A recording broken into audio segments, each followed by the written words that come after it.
Здравей, как се казваш? Стефан. Стефан. Ти за какво протестираш?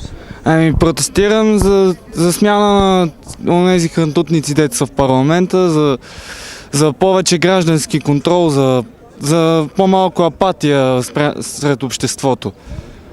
Ти мислиш ли, че ще стигнем до някаква промяна политическа? Надявам се да стигнем. А до кога мислиш, че ще продължат протестите и хората ще продължат да седат тук? Тази седмица сега е решаваща, защото след седмица депутатите излизат във ваканция и ако не си подадат сега оставката, ще трябва да ги чакаме чак до септември.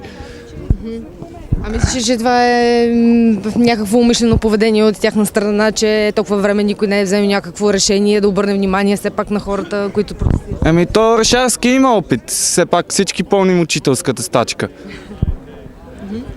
Пожелай нещо на всички млади хора, както и на хора, които протестират в момента, които се борят за промяната. Заемайте повече позиция, защитавайте си я до край и се интересувайте за това, което става в държавата. Благодаря ти много.